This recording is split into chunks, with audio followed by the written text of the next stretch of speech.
अभी एक बड़ी खबर आ रही है, जम्मू कश्मीर में आतंकी हमलों पर बोले फारूक अब्दुल्ला, इन सब के पीछे कोई एजेंसी तो नहीं। फारूक ने यह बात कही है। उमर सरकार को अस्थिर करने की साजिश, तो कॉन्स्पिरेसी थ्योरी लेकर सामने आ गए फारूक अब्दुल्ला। सरकार के सामने संकट पैदा करने की कोशिश, आतंकियों को मारने की बजाय पकड़ना चाहिए, यह कहा फारूक अब्दुल्ला ने। आतंकी हमलों के पीछे कौन है, जांच होनी चाहिए। तो आतंकी हमले पर फारूक अब्दुल्ला का यह बयान सामने आया है। जम्मू कश्मीर में आतंकी हमलों पर फारूक अब्दुल्ला ने कहा कि आतंकियों को पकड़ना चाहिए, इन सब के पीछे कोई एजेंसी तो नहीं। वो कह रहे हैं कि उमर सरकार को अस्थिर करने की कोशिश।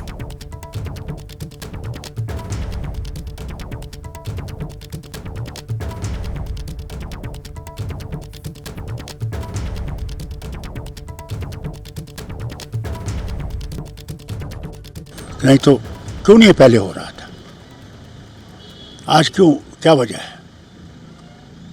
इसकी इंडिपेंडेंट इंक्वायरी होनी चाहिए। हाँ, ये सब एक क्राइसिस पैदा करने की कोशिश कर रहे हैं। इस वक्त खानियार में भी अनफॉर्चुनेटली एनकाउंटर। हाँ, अगर वो पकड़े गए ना, जो ये कर रहे हैं, पता लगेगा कौन कर रहा है। मारना नहीं चाहिए उनको पकड़ना चाहिए और पकड़ के उनसे पूछना चाहिए कि कौन उनके पीछे है, वही रास्ता है। और अभी बीजेपी एक प्रेस कॉन्फ्रेंस कर रही है, सीधे आपको लिए चलते हैं। बयान देना, उनके कई बयान बहुत आलोचना योग्य, गैर जिम्मेदाराना और राष्ट्रहित के विरुद्ध थे। मुझे लगता है अब पावर में आने के बाद उन्हें हो सकता है इस बात का एहसास हो रहा हो, तो यह उनके बदलते हुए नजरिए का प्रतीक है कि देश विरोधी शक्तियां किस प्रकार से काम कर रही हैं। तो मैं यह भी अपेक्षा करूंगा कि अब उमर अब्दुल्ला की सरकार उसी दृढ़ता के साथ उन विदेशी शक्तियों को जो भारत और कश्मीर के विरुद्ध षड्यंत्र करना चाहती हैं, उनका दमन करने में, उनका शमन करने में मोदी सरकार का just a minute please, just a minute.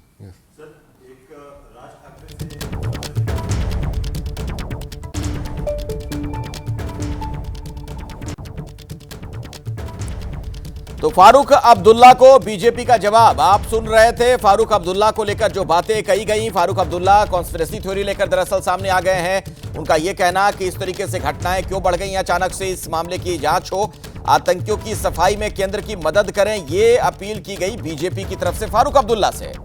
आतंकियों से पूछना चाहिए कि इनके पीछे कौन है, यह फारूक अब्दुल्ला ने कहा था। आपको वो बयान भी हमने थोड़ी देर पहले सुनाया, जब वो मीडिया के सामने आए। उनका यह कहना था कि इन सब के पीछे क्राइसिस पैदा करना मकसद हो सकता है। तो एजेंसियों पर शक करते हुए नजर आए फारूक अब्दुल्ला।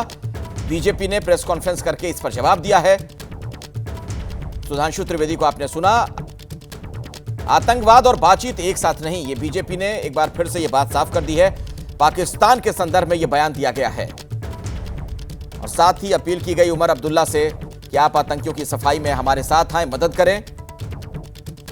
फारूक का गैर जिम्मेदाराना बयान, यह भी कहा बीजेपी ने। तो जो बातें कही थी फारूक अब्दुल्ला ने थोड़ी देर पहले, उसी का जवाब बीजेपी की तरफ से प्रेस कॉन्फ्रेंस करके बाकायदा दिया गया है कि आतंकियों की सफाई में आप मदद भी करें और गैर जिम्मेदाराना बयान ना दें। आतंकवाद और बातचीत एक साथ संभव नहीं है, फारूक अब्दुल्ला का बयान गैर जिम्मेदाराना बताते हुए बीजेपी।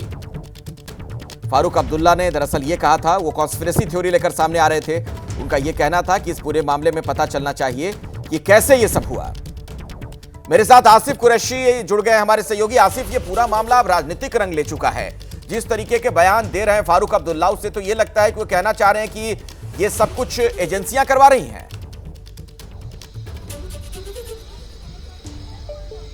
देखिए, इस तरीके के राजनीतिक बयानबाजी होना बिल्कुल ही मुमकिन था, क्योंकि जब से नई सरकार ने शपथ ली है, देखे तो पिछले 10 दिनों में तकरीबन 10 हमले जो मिलिटेंट घटनाएं थी, वो मिलिटेंसी की घटनाएं हुई, जिनमें 3 बड़े हमले और प्रवासियों पर हमला जो है शामिल है। लेकिन इसके पीछे जो राजनीतिक मंशा 370 के बाद पूर्ण राज्य के दर्जे को लेके है, क्योंकि अभी भी अगर देखें तो क्योंकि जम्मू कश्मीर यूटी है और अभी भी लॉ एंड ऑर्डर जो है वो केंद्र के अधीन है, यानी एलजी के अधीन है। और कहीं ना कहीं ये जो वो लड़ाई, राजनीतिक लड़ाई पूर्ण राज्य के दर्जे के लिए लड़ी जा रही है, उसका एक हिस्सा ये भी है, क्योंकि मुठभेड़ अगर हो रही है, सुरक्षा बल है, तो ये अधीन है एलजी के। फारूक का ये कहना है कहीं ना कहीं जो पूर्ण राज्य के दर्जे की लड़ाई जम्मू कश्मीर में अब विभिन्न राजनीतिक दलों ने बीजेपी के साथ छेड़ दी है, जल्द से जल्द पूर्ण राज्य की मांग कर रहे हैं। कहीं ना कहीं इन हमलों को आधार बनाते हुए फारूक का निशाना उस पर था कि पूछना चाहिए कि क्या केंद्र सरकार इन सब के पीछे है, क्योंकि अभी तक हमले नहीं हो रहे थे। अब जैसे ही नई सरकार आई है, 19 जगह पे हमले हुए हैं जम्मू कश्मीर में, पूरे अकेले कश्मीर घाटी में 10 हमले हुए हैं। और कहीं ना कहीं फारूक ने दबे लफ्जों में ही बिना नाम लिए केंद्र सरकार पर यह आक्षेप कर दिया कि क्योंकि सुरक्षा उनके हाथ में है, अभी भी जम्मू कश्मीर पुलिस, केंद्रीय बल और लॉ एंड ऑर्डर उनके अधीन है। तो अगर जम्मू कश्मीर फारूक अब्दुल्ला ने यहां तक कह दिया कि ये क्राइसिस पैदा करने की कोशिश नजर आ रही है। मतलब क्या वो ये कहना चाह रहे हैं कि वहां की जो चुनी हुई सरकार है उसको अस्थिर करने के लिए केंद्र की सरकार ये सब करेगी?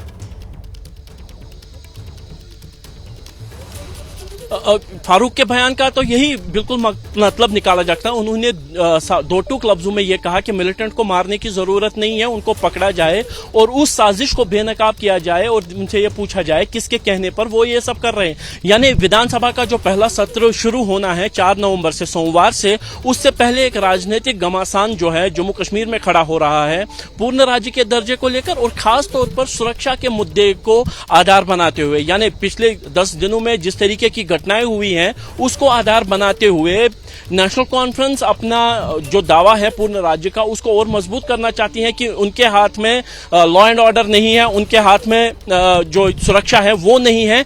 तो इसी वजह से ये हो रहा है। और कहीं ना कहीं आक्षेप जो है, इल्जाम जो है, आरोप जो है केंद्र सरकार और गृह मंत्रालय पर लगाने की कोशिश हो रही है फारूक अब्दुल्ला के इस बयान में कि क्यों हो रहा है, इस बात की जांच होनी चाहिए। जो मिलिटेंट हैं उनको पकड़ा जाए, उनसे पूछा जाए, उनसे पड़ताल की जाए और किसके कहने पे वो उनका ये कहना है कि किसी के कहने पर ही यहाँ पे जो है मिलिटेंसी की घटनाएं बढ़ी हैं, इस तरीके के संकेत हैं, ऐसा फारूक का मानना है। और कहीं ना कहीं ये एक बड़ा राजनीतिक मुद्दा है जो आने वाले दिनों में जम्मू कश्मीर की आरोप लगा रहे हैं फारूक अब्दुल्ला। जिस तरह की बात उन्होंने कही है उसके कई मायने मतलब हैं, इस पर भी हम बातचीत आगे करेंगे।